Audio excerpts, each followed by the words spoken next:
अस्सलाम वालेकुम। आज हम CC 3.1 चैप्टर 14 के पेज 8 में मिग मैग वेल्डिंग के जो कंज्यूमेबल हैं उस पर डिस्कस करेंगे। तो यहाँ से स्टार्ट करते हैं। Consumables for the MIG MAG welding consist of a wire and gas. तो मिग मैग वेल्डिंग प्रोसेस के जो कंज्यूमेबल हैं उसमें गैस और वायर शामिल हैं। The wire specifications used for the TIG welding are also used for the MIG-MAG welding as a similar level of quality is required in the wire।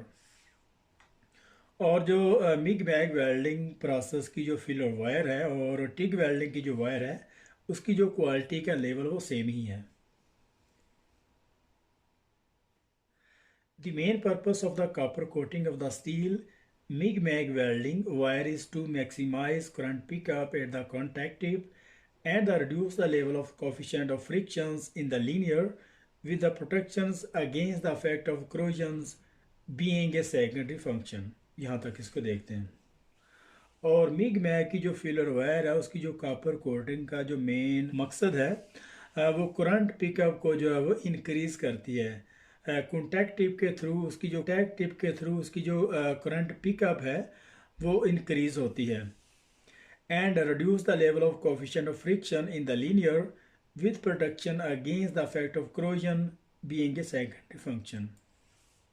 और उसके अलावा जब लीनियर में जो फिलर वायर है वो ड्राइव हो रही होती है तो उस वक्त उसकी जो फ्रिक्शन है उसकी जो रगड़ाई है वो कम हो जाती है, उसको वो रिड्यूस करती है with protection against the effect of corrosion being a secondary function. और उसके अलावा इसका जो थर्ड बेनिफिट है वो ये है कि क्रोजन के इफेक्ट को वो दूर करती है, उसमें वो क्रोजन नहीं लगने देती। सबसे पहले तो ये है कि कॉपर कोटिंग का जो मेन मकसद है वो करंट पिकअप को मैक्सिमाइज करती है और लीनियर में जो फिलर वायर जो ऑटोमेटिकली मूव कर रही होती है उसमें जो एक फ्रिक्शन पैदा होने के चांसेस होते हैं, जो उसमें रगड़ाई पैदा होती है उसको कम करती है। और उसके अलावा जो क्रोजन है उसको वो और इसके अलावा जो क्रोजन होने से मटेरियल को बचाती है। यहाँ से अभी हम इसको देखते हैं। Wire are available that have no been copper coated as the effect of copper flaking in the linear can cause many wire feed problems. यहाँ तक इसको देखते हैं। और ऐसी वायर भी अवेलेबल है जिसको कॉपर कोटेड नहीं किया जाता, क्योंकि कॉपर कोटिंग का जो इफेक्ट है वो लीनियर में उसकी फ्लैकिंग होती है, वो लीनियर में वो जड़ती रहती हैं, जैसे जो वायर फीड की प्रॉब्लम जो है वो आती है। दीज वायर में be coated in the graphite compounds. और इन वायर को जो ग्रेफाइट कंपाउंड में इसको जो है वो कोटेड किया जाता है which again increase current pickup and reduce friction in the linear. और ये जो ग्रेफाइट कंपाउंड इसकी जो किया जाता है, इसकी कोटेड की जाती है, वो भी उसका भी फंक्शन सेम ही है, क्योंकि उसकी वो भी जो करंट पिकअप को इंक्रीज करती है और लीनियर में जो फ्रिक्शन है उसको रिड्यूस करती है। Some wire including many coated wire are nickel coateds. और सम वायर को जो है वो निकल कोडेड भी किया जाता है। यहाँ से अभी हम इसको स्टार्ट करते हैं। Wire are available in a size from 0.6 to 1.6 mm diameter with finer wire available on a 1 kg reel, through most wire are supplied on a 15 kg drums। और ये जो मिग मैग वेल्डिंग प्रोसेस की जो filler wire है इसका जो diameter है वो 0.6 से 1.6 मिलीमीटर डायामीटर है। और इसके अलावा फाइनर वायर जो अवेलेबल है उनका जो 1 केजी रियल और इसके अलावा 15 केजी ड्रम में ये फिलर वायर अवेलेबल हैं। Common gases and mixture use for the MIG MAG welding includes. और आमतौर पर जो मिग मैग वेल्डिंग प्रोसेस में जो गैसेस इस्तेमाल की जाती हैं उनमें ये शामिल हैं। तो गैस टाइप है, उसमें प्रोसेस है, प्रोसेस कौन सा इस्तेमाल हो रहा है और गैस कौन सी है और गैस कौन कौन सी है, उसके अलावा किस स्प्रे ट्रांसफ़र में उसको यूज़ किया जाता है और उसकी करेक्टरिस्टिक क्या है, उसकी खूबी क्या है कि उस गैस का इफ़ेक्ट क्या है। तो यहाँ पे अभी हम सबसे पहले प्योर आर्गन है। तो प्योर आर्गन जो है मिग में, और ये जो प्योर आर्गन है मिग वेल्डिंग प्रोसेस में इसको इस्तेमाल किया जाता है क्योंकि ये इनर्ट गैस है और प्योर आर्गन जो है वो इनर्ट गैस में इस्तेमाल की जाती है। और क्योंकि ये हीट करने से ये फैलती नहीं है, तो क्योंकि ये गैस हीट करने से फैलती नहीं है तो इसको इसलिए इनर्ट गैस कहते हैं और ये न्यूट्रल गैस है। और ये मिग वेल्डिंग प्रोसेस में इसको यूज़ किया जाता है।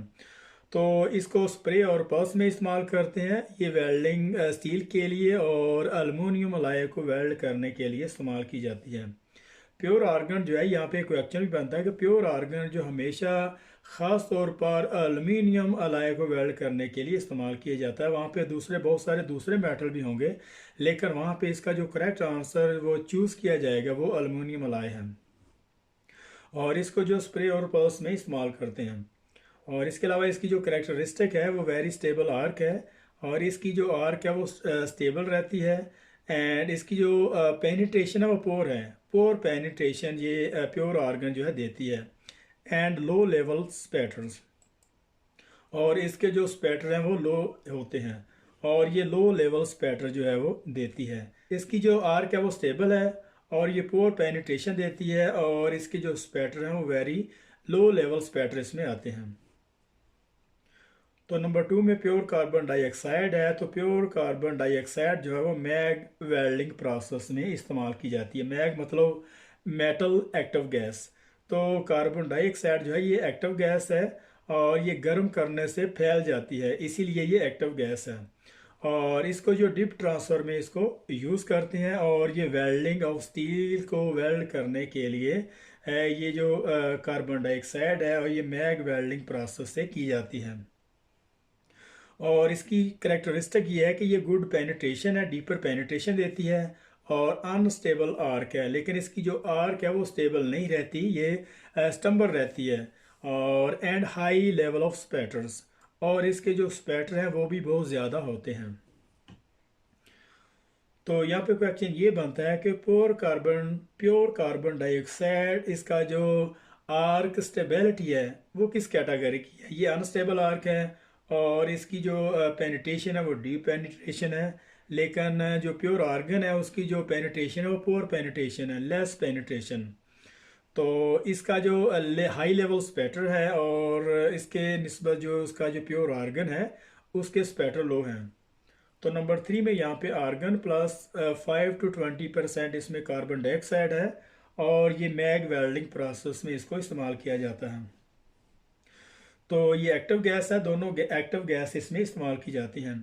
और ये डिप स्प्रे और पल्स ट्रांसफ़र में इसको यूज़ किया जाता है, और वेल्डिंग स्टील को वेल्डिंग करने के लिए इस्तेमाल करते हैं।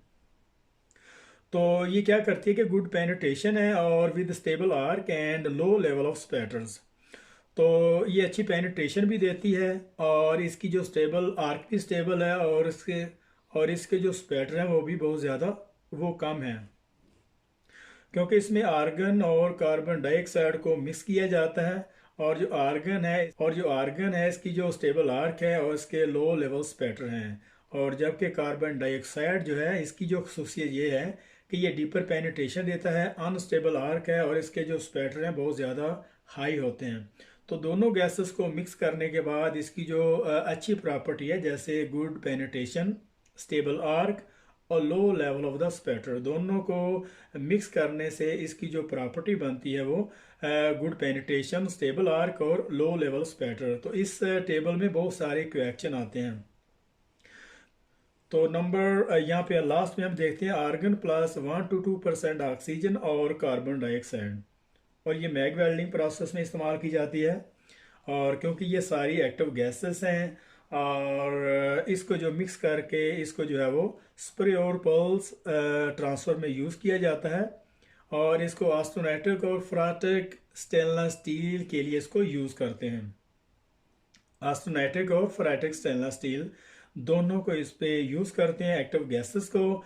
और इसको जो 1 to 2% ऑक्सीजन और कार्बन डाइऑक्साइड जो है आर्गन में इसमें जो इंक्लूड करते हैं, और उससे जो है वो ऑस्टेनाइटिक और फेराइटिक स्टेनलेस स्टील दोनों के लिए इस्तेमाल करते हैं। और ये active additive give good fluidity to the molten stainless steel and improve top blend, यहाँ तक। और ये जो एक्टिव गैसेस हैं ये मोल्टन स्टेनलेस स्टील की जो फ्लूइडिटी है उसको अच्छी बनाती है, और उसके अलावा उसकी जो वेल्ड मेटल की जो टो है उसको इम्प्रूव करती है। मतलब ये वेल्ड टो पे फैलती है, और उस पे जो अंडरकट हैं और इस तरह के जो इम्परफेक्शन है उससे ये बचाती है, क्योंकि ये वेल्ड मेटल को पूरे तरीके से वहाँ पे प्रिवेल कर लेती है।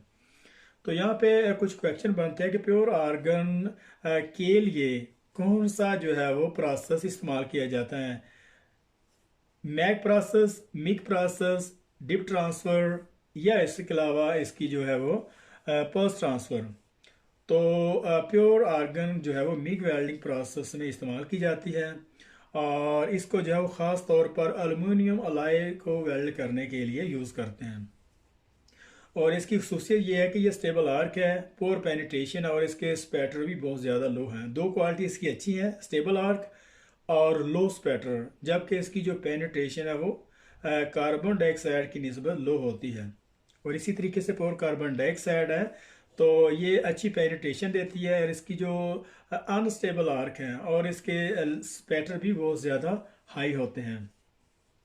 और इसी तरीके से आर्गन प्लस कार्बन डाइऑक्साइड है, इसको जो मैग में है, और इसी तरीके से अभी हमने इस पे डिस्कस की है। तो अभी हम इसके जो टॉप्स पे और कॉपर कोटिंग का क्या फंक्शन है।